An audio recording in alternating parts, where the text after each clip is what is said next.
Baba yetu wa mbinguni, kwa jina la Bwana wetu Yesu Kristo, Mungu wetu, tunakaribia enzi yako kwa njia ya imani na unyenyekevu. Baba, tunahimidi jina lako. Ni wewe Bwana unastahili ibada na shukurani na sifa kila wakati. Mwenyezi Mungu, tunajua ya kwamba wewe u katika maisha yetu na unatuongoza Bwana kulingana na mapenzi yako. Umefunua neno lako Bwana ili tuweze kuwa na taa kwa ajili ya miguu yetu, ili tuweze kujua namna ya kujiendesha. Ninaomba kwa jina la Yesu Kristo ya kwamba neno lako ambalo umefunua lizidi kuwa na mamlaka na utangulizi na hatamu ndani ya kila mmoja wetu. Tusijiongoze, tusitumie nia ya mwanadamu, lakini tuache nia ya Kristo iweze kutuongoza. Ninaomba uchunguze maisha yetu, chochote ambacho Bwana ni kinyume na mapenzi yako. Mungu wetu tusamehe na utuoshe kwa damu ya Yesu Kristo, ili tusiwe na hatia yoyote ndani ya maisha yetu. Tuweze kuwa na ujasiri hata wakati tunakuja kwako kwa njia ya maombi. Tunakuwa na ujasiri ya kwamba hakuna hukumu katika maisha yetu. Ninaomba uweze kuwa nasi katika hii ibada. Unene na kila moyo ulio mahali hapa, na utusaidie Bwana kadri ya mahitaji yetu. Sisi ni wahitaji kila wakati. Sisi tuna maswali kila wakati, tunahitaji majibu kila wakati. Basi na ushughulikie kila mmoja kadri ya mahitaji yake. Baada ya mambo yote Bwana, sifa na utukufu ni zako. Tuondolee mkono wa adui miongoni mwetu. Roho Mtakatifu aweze kutamalaki, uweze kuwa na njia yako miongoni mwetu. Asante Baba, pokea sifa na shukurani. Tunaomba kwa imani kwa jina la Bwana wetu Yesu Kristo. Amen. Ningetaka tufungue Biblia zetu katika Wakorintho wa pili na mlango wa 6. Wakorintho wa pili mlango wa 6.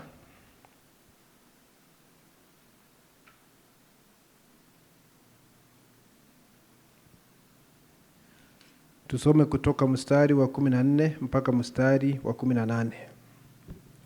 Inasema, msifungiwe nira pamoja na wasioamini kwa jinsi isivyo sawasawa, kwa maana pana urafiki gani kati ya haki na uasi? Tena pana shirika gani kati ya nuru na giza? Tena pana ulinganifu gani kati ya Kristo na Beliari? Au yeye aaminie ana sehemu gani pamoja na yeye asiamini? Tena pana mapatano gani kati ya hekalu la Mungu na sanamu? Kwa maana sisi tu hekalu la Mungu aliye hai, kama Mungu alivyosema ya kwamba nitakaa ndani yao na kati yao nitatembea, nami nitakuwa Mungu wao nao watakuwa watu wangu. Kwa hiyo tokeni kati yao, mkatengwe nao, asema Bwana. Msiguze kitu kilicho kichafu, nami nitawakaribisha. Nitakuwa baba kwenu, nanyi mtakuwa kwangu wanangu wa kiume na wa kike, asema Bwana Mwenyezi. Bwana ongeze baraka. Tunaweza kuketi.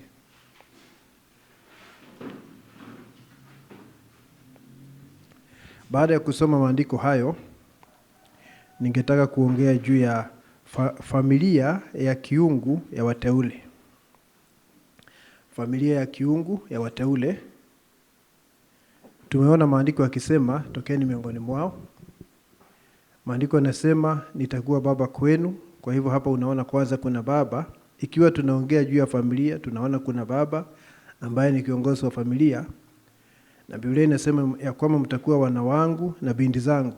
Kwa hivyo kuna baba, kuna wana na kuna binti. Na hii ni kusema ya kwamba hii ni familia. Wakati uliopita nilikuwa ninaongea juu ya, lilikuwa ni swali kama unazidi kujifahamu. Kwa sababu ujumbe huu umekuja ili tuweze kuelewa sisi ni akina nani. Na sehemu ya kujifahamu ni kwamba wewe ni sehemu ya familia. Hiyo ni sehemu ya kujifahamu ya kwamba wewe hauko peke yako, wewe ni sehemu ya familia ya kiungu.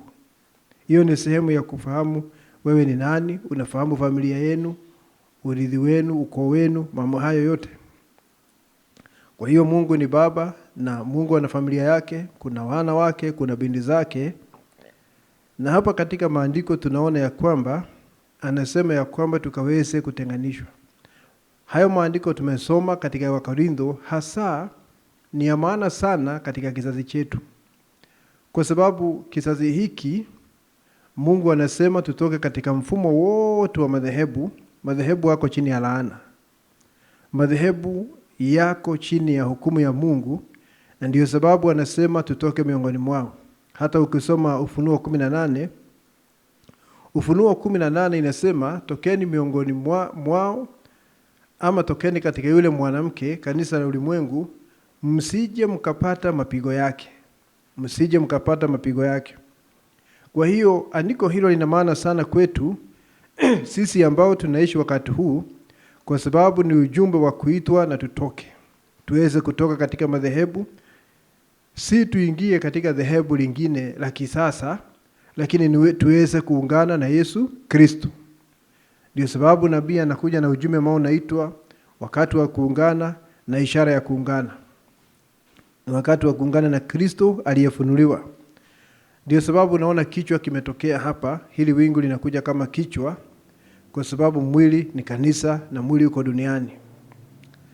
Na hii familia ya Mungu iliyo na wana wa Mungu, binti za Mungu, ni ya umilele.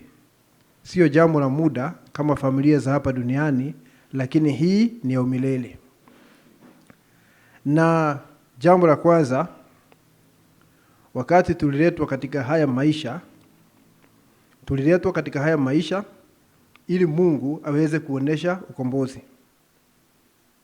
Mungu aweze kuonesha ukombozi, ndio sababu tuliletwa katika haya maisha, na baada ya kukombolewa uweze kuwa na ushirika na Mungu. Kwa sababu kabla ya kuokolewa huna ushirika na Mungu, hata ukiwa mbegu yake. Huna ushirika naye. Biblia inasema ya kwamba wakati ambapo hatujaamini, tumefarakana na Mungu na sisi ni adui zake Mwenyezi Mungu. Ningetaka tusome nukuu ya ujumbe hapa tunapoendelea. Katika huu ujumbe ambao unaitwa muungano usioonekana baina ya bwana harusi na bi harusi. Ningetaka usikie hapo kwanza aya 59 mpaka 61. Anasema hivi, and any son is the attributes of his father. Anasema mwana yeyote ni chembe za baba yake. Ni kitu ambacho kimetoka katika baba. And just as you were in the genes of your father, na kama vile ambavyo ulikuwa katika chembe za baba yako, na hapa nabii anaongea katika maisha ya kawaida, in the body of your father when he was a young boy, you are in him. Wakati baba yako alikuwa kijana mvulana mdogo, ulikuwa ndani yake. Yet he could not have fellowship with you. Na hata hivyo hangekuwa na ushirika nawe japo ulikuwa ndani yake. Kwa sababu hujadhihirishwa muweze kuwa na ushirika. Because he did not know you. Angalia, hiyo inasema hata hakukujua. Na hiyo ni kawaida kabisa katika maisha ya kawaida.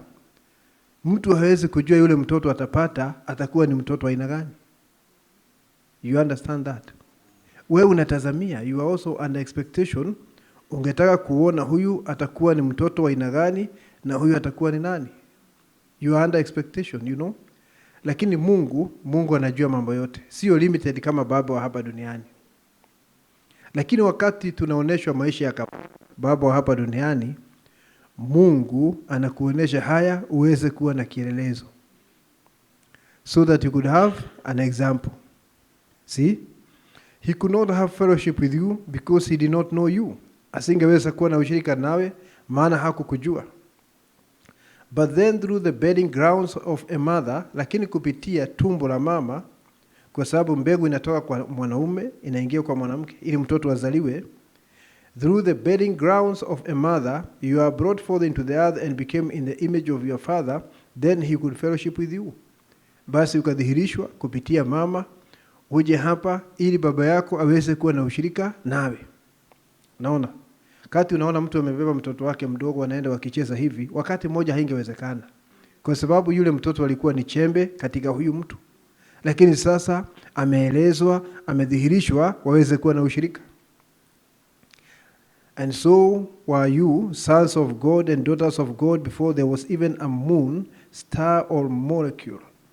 Sasa anakuja kiroho, anasema na mlikuwa wana wa Mungu na binti za Mungu hata kabla ya mwezi, nyota ama chembe chembe yoyote ya maumbile. You are sons and daughters of God. Mlikuwa wana na binti za Mungu.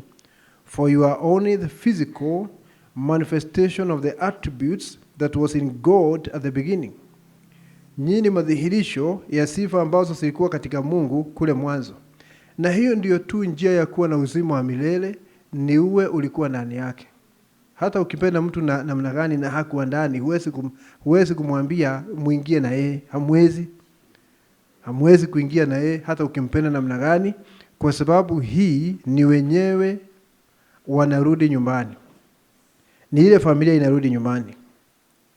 For you are only the physical manifestation of the attributes that was in God at the beginning. Wewe ni madhihirisho ama ni udhihirisho wa sifa ambazo Mungu alikuwa nazo mwanzoni. For there is only one form of eternal life. Anasema kwa sababu kuna namna moja tu ya uzima wa milele. And that was you before. Na hiyo ni wewe kabla. You don't know nothing about it. Nabii anasema vile ulivyokuwa katika nia ya Mungu, hivi sasa huwezi kujua chochote juu ya jambo hilo. You don't know anything about it. Neither did you know when you was in your earthly father, but you are manifested in his image. Na hata wakati ulikuwa chembe katika baba yako hapa duniani, hukujua, lakini sasa umedhihirishwa katika sura yake. Wakati ulikuwa chembe hukujua chochote. In the image of God you are made, and you are manifested for the glory and fellowship of God. Umetengenezwa kwa sura ya Mungu na unadhihirishwa kwa ajili ya utukufu wake na kuweza kuwa na ushirika naye. Unajua nabii mara nyingi anachukua mambo ya kawaida ya kiasiri ili aweze kutufundisha kweli za kiroho. Anachukua mambo ya kawaida aweze kutufundisha kweli za kiroho. Tunajua tulipokuja katika haya maisha tulipitia wazazi wa hapa duniani. Lakini tumesema siku nyingi ya kwamba wewe, na tukasema hivyo kama unaweza kumbuka wakati uliopita. Tulisema wewe si mwili. Mwili ni kama vazi ambalo mnajivika mpaka wakati fulani na kisha unaliondoa, unatoka katika haya maisha. Unaona? Na sisi ambao tunaishi mwishoni mwa dahari tunajua tutakuwa na kubadilishwa kwa mwili. Ni kusema vazi litageuzwa liweze kuwa na utukufu. Mzazi ama wazazi, maana kila mmoja na wazazi wawili. Wawe wameoana hawakuoana, wazazi ni wawili. Wazazi wanakupatia mwili. Wanakupatia vazi la hapa duniani. Lakini nafsi haitokani na mzazi. Kwa sababu nafsi hiyo ndio tunaita mtoto wa Mungu. Hiyo haitokani na mzazi, inatoka kwa nguzo ya moto na inaingia katika mwili ambao wawili wamezaa ama wameleta hapa duniani. Nafsi ni chembe ya Mungu. Ilikuwako kabla ya misingi ya ulimwengu, na hiyo ndiyo inapatiwa mwili kulingana na vile Mungu anapendezwa. Kwa sababu hata na mwili ni Mungu anakuchagulia, utakuwa na mwili aina gani? Utakuwa na kimo kiasi gani? Utakuwa na rangi gani ya ngozi? Hakuna kitu unachagua hata kimoja. Wewe ni kujipata unajipata, lakini haya yote ni Mungu anachagua. Huwezi kuchagua kama utakuwa mwanamke ama mwanaume. Huna uchaguzi katika mambo hayo. Wewe unajipata tu. Ndio sababu Yesu alisema ya kwamba huwezi kuongeza hata kimo chako. Najua ukienda internet uongo ni mwingi sana, kwa sababu unaweza kuona baadhi ya watu wanakuja na video how you can grow taller. Vile unaweza kuongeza kimo chako. Na saa hiyo una miaka 40, utaongeza namna gani? Hiyo haiwezekani. Huwezi kuongeza kimo chako kwa sababu kile kimo Mungu amekupatia ni kile ambacho alikuwa nacho katika nia yake kabla ya misingi ya ulimwengu, na alipendezwa kuwa hivyo. Unaona jambo hilo? Unafaa kufurahia vile ulivyo. Na wakati tunakuja katika haya maisha, tuliwekwa katika familia. Unawekwa katika familia, ina wazazi, na kuna ndugu zako, kuna dada zako, na si wewe ulichagua hiyo familia, uliwekwa katika hiyo familia. natural family, ukawekwa pale ndani na mkaanza kukua pamoja, na bila shaka mnasaidiana katika hili ama lile katika hiyo natural family. Na hiyo familia mara nyingi imechanganyikana kwa namna hii.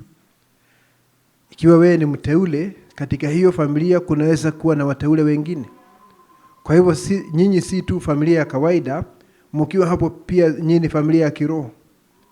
Katika hiyo familia kunaweza kuwa na watu ambao si wateule, lakini ni wenye haki wa Mathayo 25. Wengine ambao watapata uzima kwa sababu walikusaidia wewe ukiwa mteule wa hiyo familia. Wengine wako namna hiyo katika familia, ni wale wenye haki wa Mathayo 25. Na katika hiyo familia kuna watu watapotea. Yakobo na Esau walikuwa ni ndugu, lakini mmoja alikuwa ni mteule na mwingine hata hakuwa mtoto wa Mungu. Hakuwa hata Mathayo 25. Kwa hivyo tunajipata katika setup kama hizo katika familia. Na huwezi kubadilisha chochote. Na siwezi kubadilisha chochote, lakini mara nyingi familia zinakuwa namna hiyo. Hivyo ndivyo tulivyokuja katika haya maisha. Na tunasaidiana katika hizo familia. Lakini kila mtu aliwekwa katika kategori yake na Mwenyezi Mungu kabla ya misingi ya ulimwengu. Kuna wale ambao ni wateule, na ndio ninaongea kuhusu siku ya leo. Kuna wenye haki wa Mathayo 25 ambao watapata uzima si kwa sababu walikuwa ni wateule, wala hawakuzaliwa mara ya pili wakiwa katika haya maisha. Lakini walikuwa ni watu wazuri wa Mungu wenye haki, walisaidia wateule na mambo kama hayo. Na nabii anasema walisaidia kazi ya Mungu kulingana na hekima yao, kulingana na uwezo wao. Japo hawakuwa wateule wenyewe na hawakujaliwa kuzaliwa mara ya pili kwa ajili hiyo. Lakini Mungu anaweka hapo katika hiyo kategori, na kuna watu ambao watapotea. Na katika familia hizi za kawaida, wakati tulianza haya maisha, tulianza katika hali ya mbubuazi, kutokujielewa, amnesia.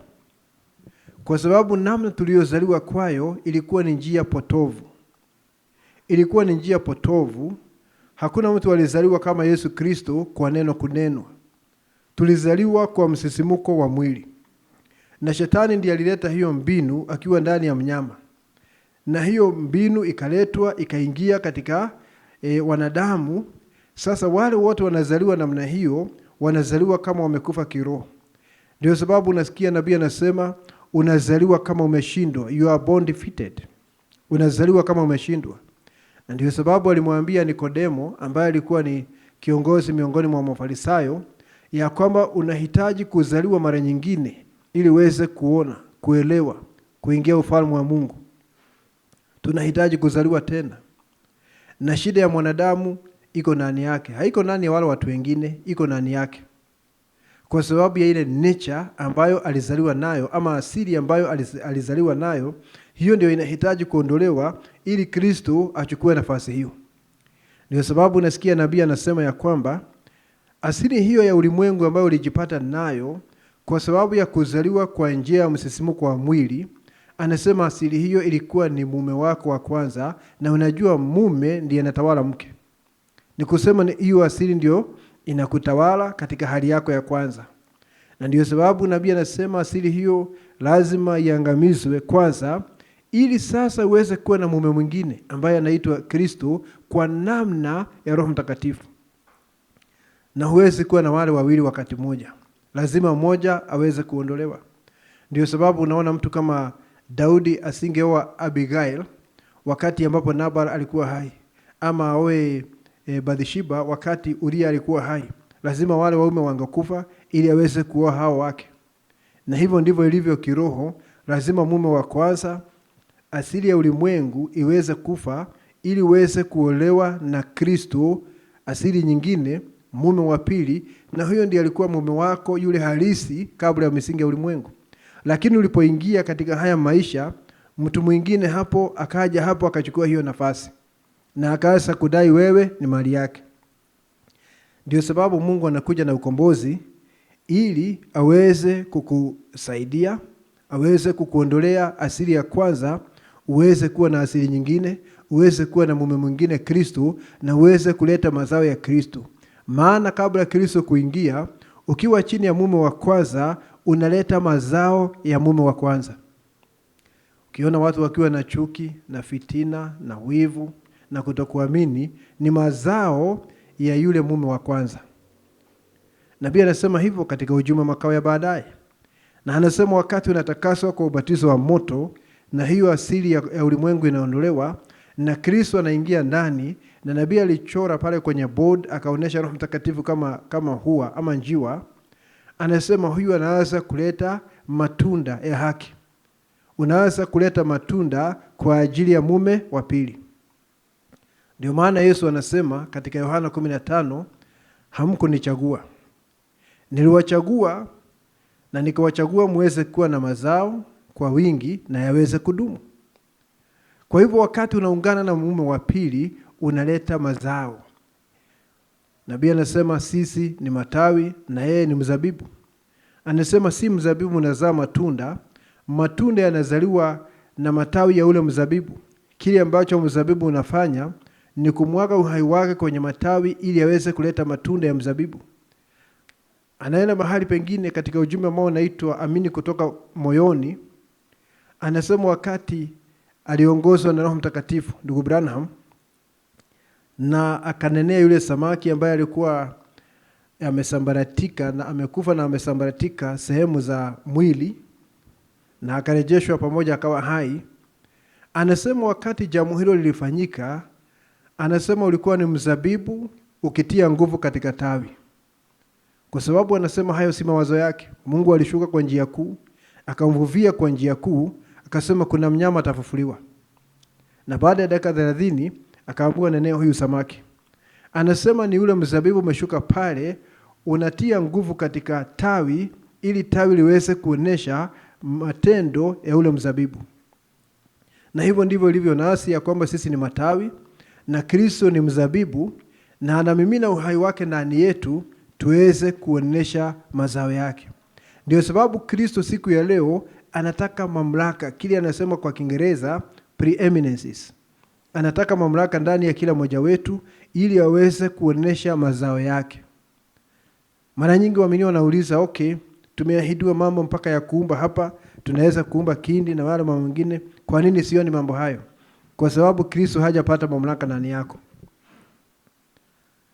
Na mara nyingi nakosa kupata mamlaka kwa sababu kuna mambo mengine ambayo yanachukua umakini wetu, attention.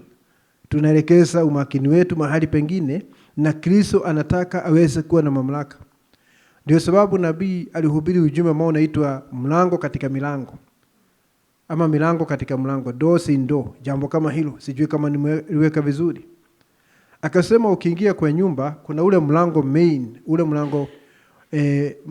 ule mlango wa kukujalia kuingia kwenye nyumba, lakini ukisha kuingia katika hiyo nyumba kuna vyumba, rooms. Kuna kitchen pale, jikoni, kuna mahali pa kwenda kuoga, kuna milango mingine katika nyumba, kuna bedroom.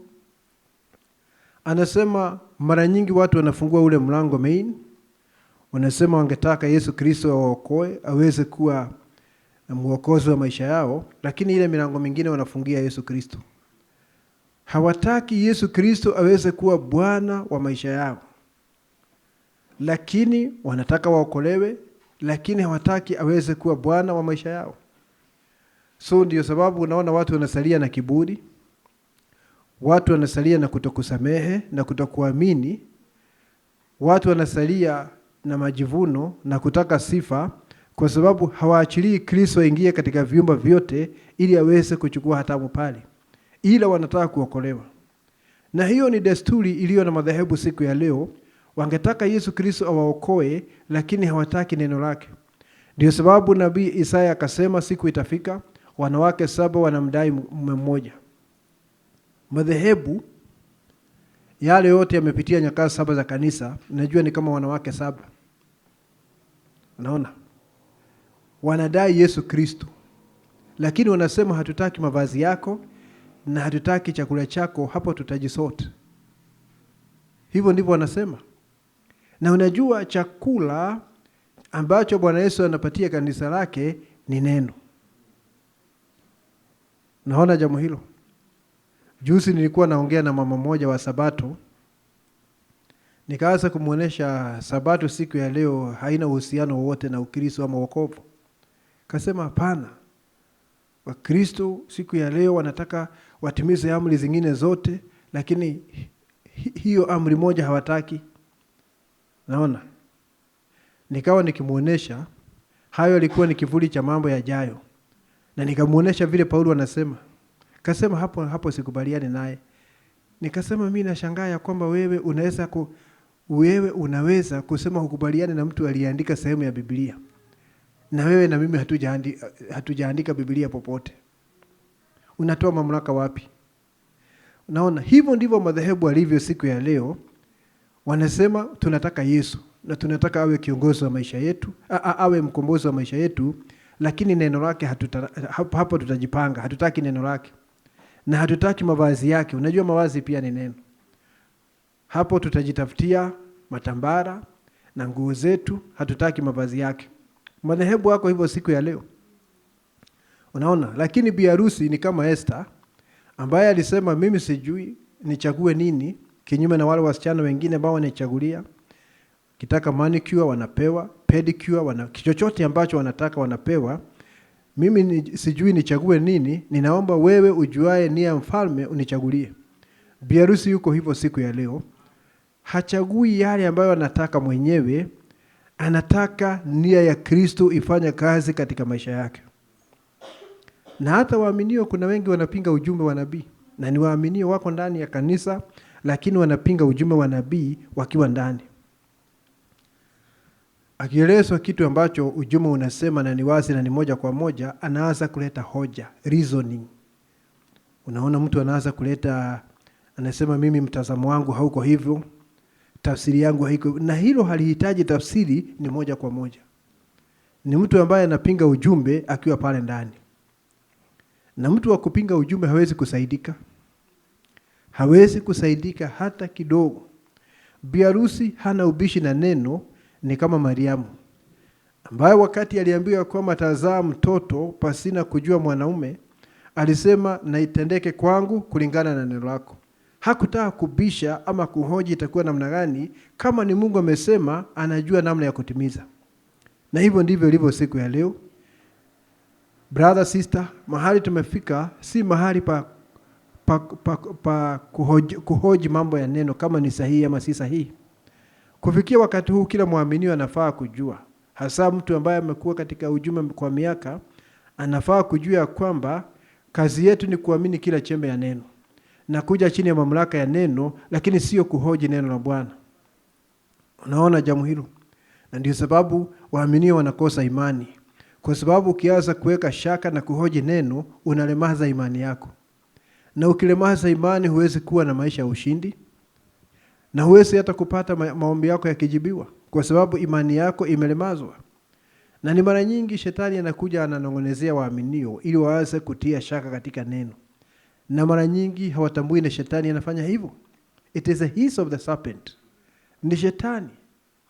Naona analeta poison yake, analeta sumu kufanya waaminio waanze kuhoji neno ili aweze kulemaza imani yao. Najua bila imani hakuna kitu kinaweza kutendeka. Mwenye haki ataishi kwa imani. Na hata bila imani huwezi kumpendeza Mungu.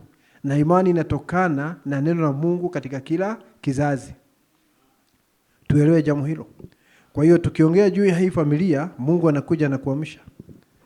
Analeta ujumbe, ameleta mwaliko siku ya leo. Amefunua neno siku ya leo. Mwana wa Adamu amefunuliwa siku ya leo. Ni Mungu anakuja anakuamsha.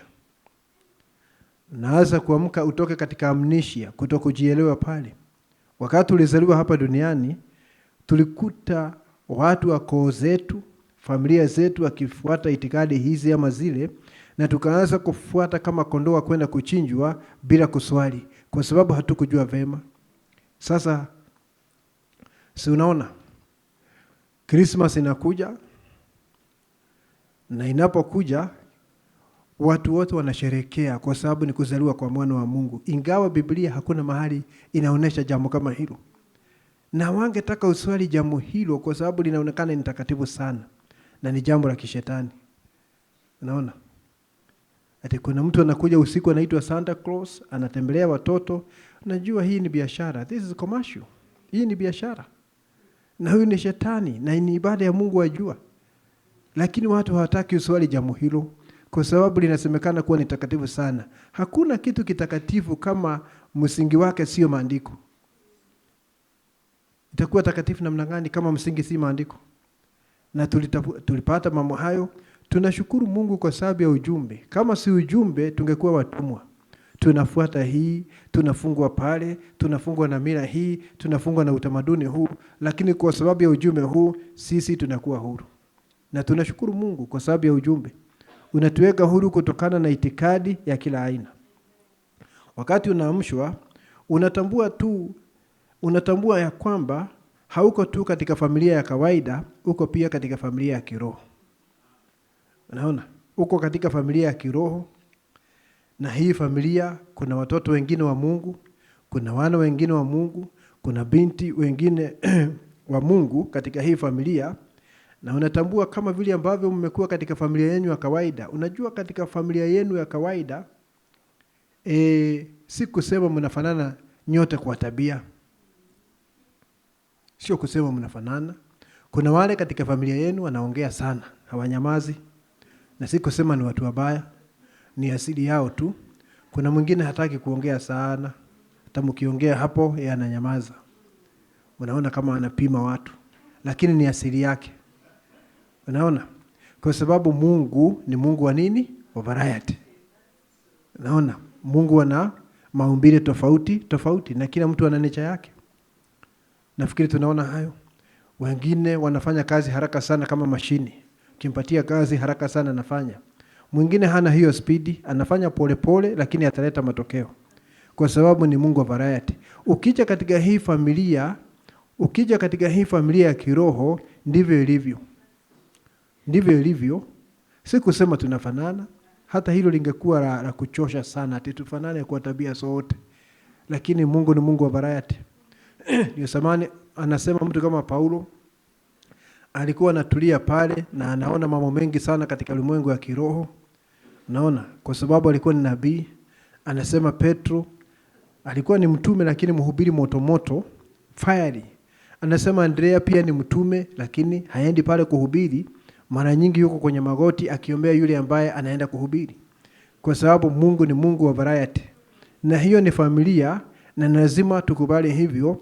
Na sina wajibu wa kufanya muaminio mwingine aweze kuwa kloni yangu, aweze kuwa kama mimi. Haiwezekani. Lazima kila mmoja aweze kuwa na upekee wake. Na tujue hivyo. Vile ambavyo unaona familia yenu ya kawaida ilivyo, ya kwamba mna asili mbalimbali na uwezo mbalimbali, ndivyo ilivyo na familia ya kiroho. Na katika hiyo familia wakati unajifahamu, unaweza kuelewa ya kwamba una majukumu katika hiyo familia. Unaona katika familia ya kawaida, wakati mko pale mnakuwa labda nini ni watoto ama ni chipukizi, wakati mwingine mnapatiwa majukumu. Wewe nenda ulete maji, wewe nenda ukalete kuni, wewe nenda ukafanya hivi. Ni majukumu kwa sababu ya kuwezesha maisha yaweze kuendelea. Yaweze kuendelea. Huwa nakutana hapa na akina Mkomaa wakitoka pale kwa sawmill wanatafuta kuni mara nyingi. Na Ashi kwa akiwa nyumbani kazi yake ni kufanya nini? Ni kupika. Ni majukumu ya familia. Na tukija kiroho hivyo ndivyo ilivyo ya kwamba una jukumu katika familia ya kiroho. Ndio sababu huwa ninasema hakuna mtu ambaye ni shabiki ndani ya kanisa. Ati yeye anakaa tu ni spectator. Yuko kule juu anaangalia vile mchezo unachezwa. Oh, brother amefanya hivi, dada naye ametimiza pale, ati yeye ni shabiki. Hakuna shabiki, lazima awe mhusika. Lazima awe mhusika katika kazi ya Bwana kama anaelewa yeye ni nani. Tuweze kuelewa jambo hilo. Na nabii anasema ukiwa na uzima wa milele, unaishi kwa ajili ya wengine. Najua mtu ambaye hajapata ufahamu kabisa, amejaa uchoyo. Mambo yote yanaanza na kumalizikia na yeye. He is the Alpha and the Omega. Anafikiria mambo yake tu. Ya wengine hawana haja. Lakini wakati unaanza kukomaa, unaelewa wewe ni sehemu ya familia. Na kama kuna udhaifu upande mmoja wa familia, udhaifu utakuwa kila mahali. Sasa wewe mahali pana udhaifu, kama ni ndugu, unasimama naye pale kwa sababu ungetaka kuimarisha ule mwili wote. Mtu ambaye anakomaa hafikirii juu yake peke yake. Anafikiria juu ya kanisa la Mungu aliye hai.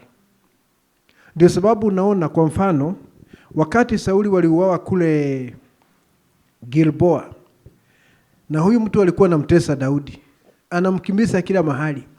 Lakini Daudi akasikia Sauli na wanawe 3 wameuawa, alihuzunika sana. Na akasema hivi, msitangaze hayo mambo.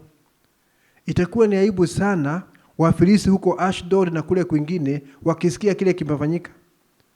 Kwa sababu anajaribu kulinda nini? Sifa ya Israeli. Hata kama kuna hatia mle ndani, anajaribu kulinda sifa ya Israeli, ili shida ya Israeli isijulikane miongoni mwa watu wasiotahiriwa, watu wasioamini, wasio na maagano na Mungu. Anasema don't publish this in Ashdod. Tusiende kueleza kile ambacho kimetutendekea. Kwa sababu hii ni nyumba yetu, tumeadhirika kwa njia kubwa, lakini hatungetaka adui zetu wapate hii habari. Na hivyo ndivyo ilivyo na muaminio. Hata wakati tuseme kanisa linapitia shida, kanisa kama hili kuna hii shida, na wewe unaenda unaweka kwa mtandao. Najua wewe ni mtumishi wa shetani ukiwa miongoni mwetu.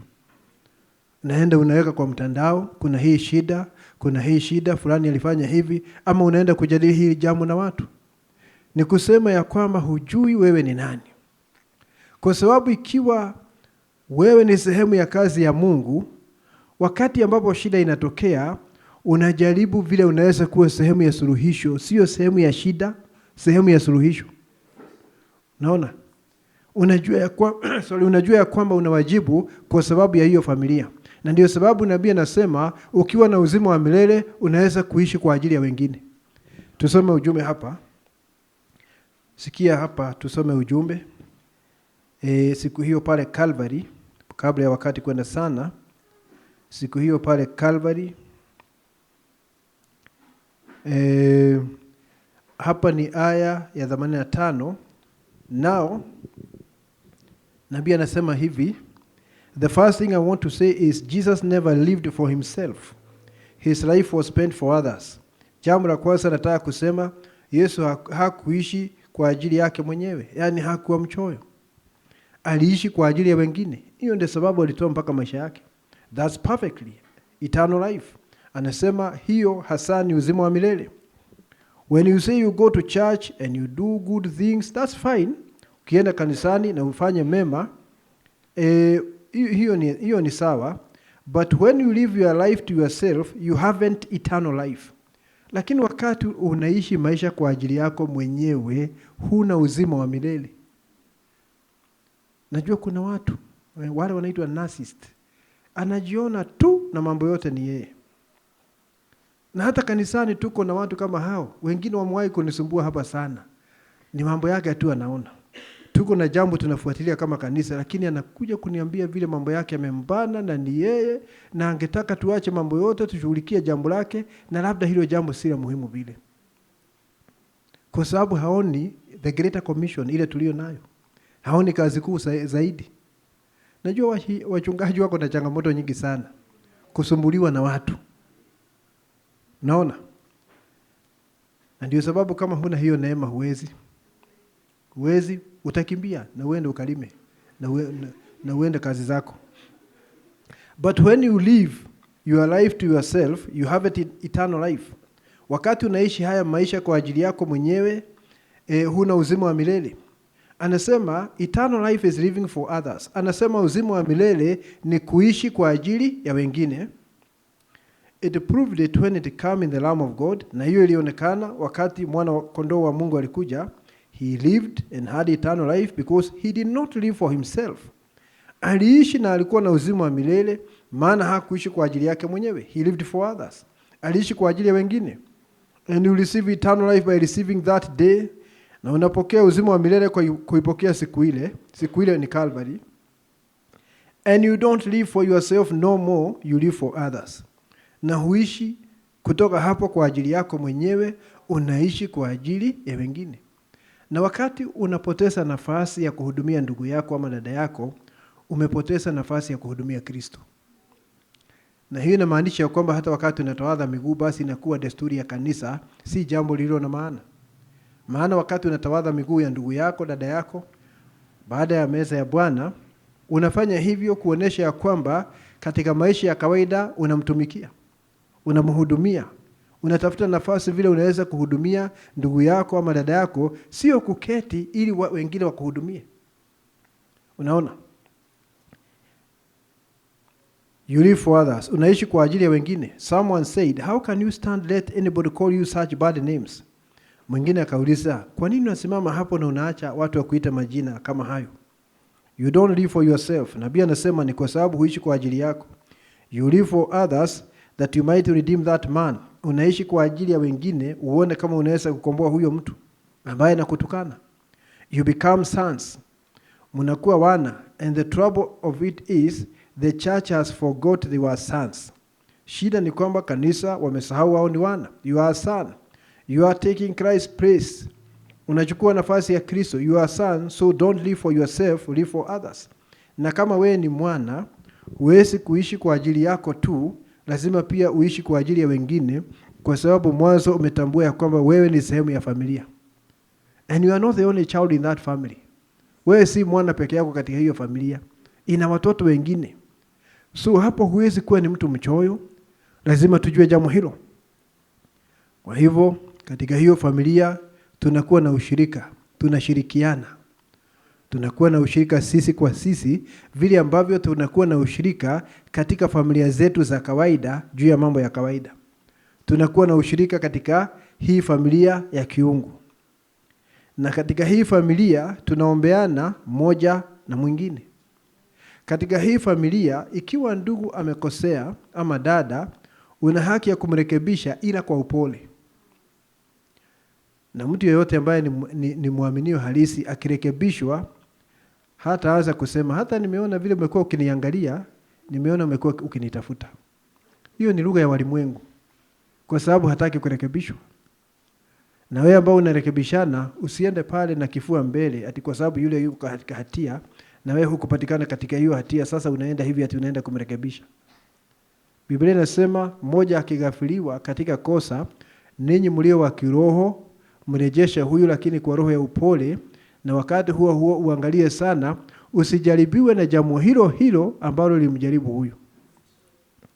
You cannot afford to be arrogant. Ati unaenda kurekebisha ndugu lakini unaenda pale na huna unyenyekevu wowote. How could you do that? Ungefanya hivyo namna gani? Ulikuwa unafikiria vizuri. Hiyo sio kurekebisha. That is humiliating your brother. Hiyo ni kumwaibisha ndugu, ni kumdhalilisha. Unaona? So katika hii familia pia Biblia inasema ya kwamba ikiwa ndugu ama dada ana shida, tunashirikiana. Kwa sababu upendo wetu sio maneno tu. Huwezi kuambia ndugu ama dada ambaye ana shida nenda na ukapata joto, lakini hukumpatia namna ya kupata joto. Unaona? Ndio sababu kama una kitu cha ziada na mwingine hana, unashiriki kile ulicho nacho naye. Hutasema mali yangu. Naona? Kwa sababu unaelewa wewe ni sehemu ya familia. Wewe unaelewa ni sehemu ya familia. Unaweza kupata ndugu mwingine amevunjika moyo, hali yake yuko chini, na ukipambanua hivyo una jukumu la kuongea naye na kuweza kumtia moyo, kwa sababu ni mtu wa familia. Unatia ndugu yako moyo, dada yako moyo. Hiyo ndiyo familia ya kiungu. Tunaishi maisha ya namna hiyo.